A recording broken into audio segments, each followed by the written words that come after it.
Halo, apa kabar semuanya anak-anak Ibu kelas 12? Jumpa lagi bersama Ibu Dame dalam pelajaran sejarah wajib untuk kelas 12. Hari ini atau di pertemuan kali ini kita akan mempelajari bab yang kedua mengenai bagaimana kehidupan politik dan ekonomi bangsa Indonesia pada masa awal kemerdekaan, masa demokrasi liberal, dan masa demokrasi terpimpin. Beberapa waktu yang lalu Ibu sudah memberikan beberapa tugas, di mana tugas yang pertama itu kalian disuruh mengamati sebuah artikel, dan setelah kalian mengamati sebuah artikel, kalian disuruh menjawab beberapa pertanyaan, di mana inti dari pertanyaan itu adalah mengenai apa itu demokrasi. Nah, untuk hari ini Ibu akan menjelaskan mengenai kehidupan politik dan ekonomi Indonesia pada masa awal kemerdekaan, masa demokrasi liberal, dan masa demokrasi terpimpin. Sejarah praktik berdemokrasi di Indonesia. Pengertian demokrasi. Dikatakan bahwa demokrasi adalah suatu sistem pemerintahan dengan rakyat memegang kedaulatan tertinggi.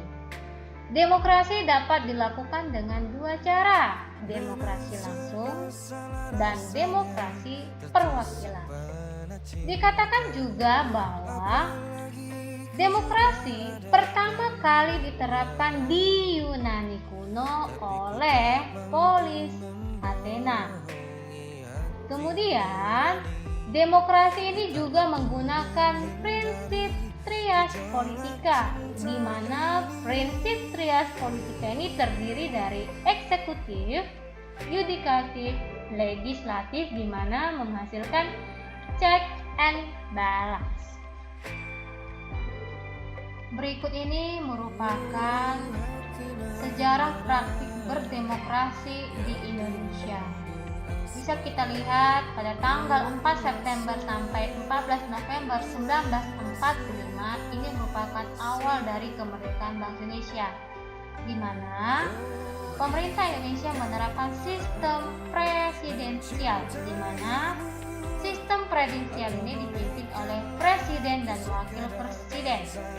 Kemudian pada tanggal 14 November 1945 sampai terjadinya yang namanya atau diterapkannya demokrasi liberal, mereka menerapkan yang namanya sistem parlementer, di mana sistem parlementer ini dipimpin oleh Perdana Menteri. Selanjutnya, demokrasi terpimpin. Demokrasi terpimpin ini diterapkan pada tahun 1959. Pada masa demokrasi terpimpin ini, eksekutif sangat mendominasi dalam pemerintahan dan adanya konsep Nasakom, di mana Nasakom ini merupakan nasionalis agama komunis. Selanjutnya, demokrasi Pancasila. Demokrasi Pancasila itu mulai ada pada masa Orde Baru, di mana eksekutif sangat mendominasi dan adanya dwifungsi ABRI. Selanjutnya, masa reformasi. Masa reformasi terjadi sejak 2004, di mana presiden dan wakil presiden dipilih langsung oleh rakyat melalui pemilu.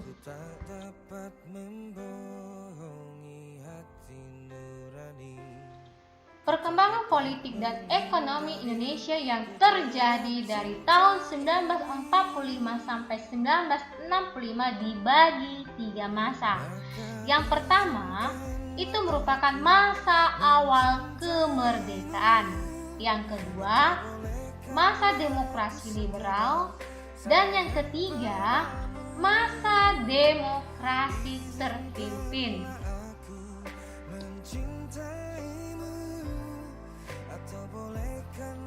Masa awal kemerdekaan Republik Indonesia.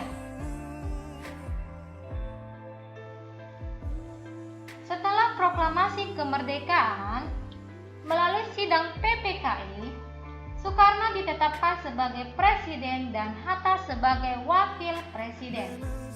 Dikatakan pada masa ini negara belum dapat mengatur sistem pemerintahan dengan sempurna. Negara masih menghadapi tantangan dan hambatan yang seringkali berujung pada terjadinya konflik. Ada hambatan dan tantangan yang berasal dari luar negeri, seperti kedatangan tentara sekutu yang akan mengambil alih kekuasaan Jepang di Indonesia dan keinginan Belanda untuk kembali berkuasa di Indonesia. Ada pula tantangan yang muncul dari dalam negeri sendiri berupa pemberontakan di beberapa wilayah Indonesia. Dikatakan pula bahwa pada awal kemerdekaan masih tampak adanya sentralisasi kekuasaan yang diperkuat dengan adanya pasal 4 Aturan Peralihan Undang-Undang Dasar 1945, di mana sebelum MPR, DPR, dan DPA dibentuk, maka segala kekuasaan dijalankan oleh Presiden dengan dibantu oleh Komite Nasional Indonesia Pusat atau KNIP.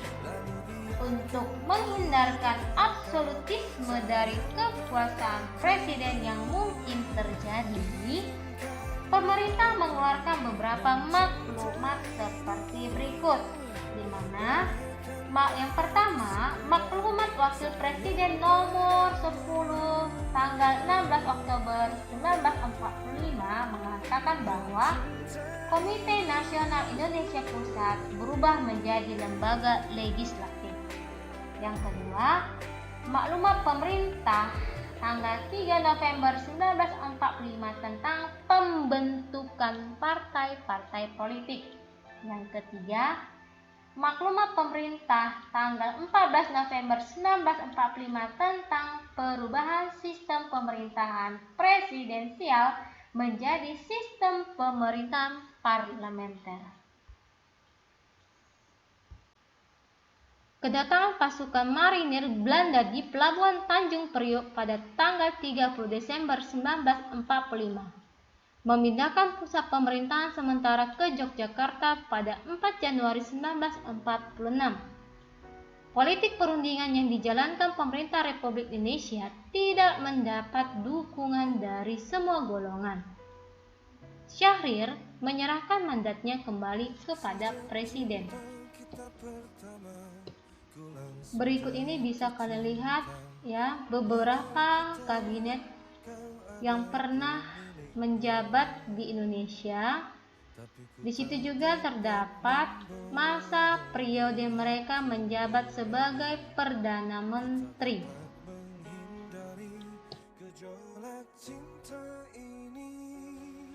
Ada beberapa peristiwa penting pada masa awal kemerdekaan Republik Indonesia. Yang pertama, kondisi politik ketika itu masih berada dalam bayang-bayang ancaman perang dan konflik di dalam negeri. Kedua, tentara Belanda menguasai Yogyakarta pada tanggal 19 Desember 1948. Ketiga, para pemimpin pemerintahan ditangkap. Keempat, dibentuk pemerintahan darurat Republik Indonesia atau dikenal dengan PDRI yang berkedudukan di Bukit Tinggi berdasarkan instruksi Presiden kepada Syarifuddin Prawinegara yang dikirim dari Yogyakarta. Pada tanggal 20 Desember 1949 sampai 21 Januari 1950 dibentuk sebuah kabinet yang ke-9 yang dipimpin oleh Mr. Susanto Tirtoprodjo, di mana kabinet ini sering juga disebut dengan Kabinet Peralihan. Kabinet ini dibentuk dan mulai bekerja ketika Perdana Menteri Muhammad Hatta beserta dengan menteri-menterinya diangkat menjadi Kabinet RIS pada tanggal 20 Desember 1949 sampai 6 September 1950. Nah, untuk anak-anak Ibu, untuk hari ini sampai di sini penjelasan Ibu mengenai pelaksanaan demokrasi bangsa Indonesia, di mana itu ada pada masa awal kemerdekaan Republik Indonesia. Untuk pertemuan minggu depan akan kita lanjutkan dengan kelanjutan materi yang kedua tadi ya. Semoga apa yang Ibu sampaikan hari ini bisa kalian pahami dan dapat berguna bagi kalian.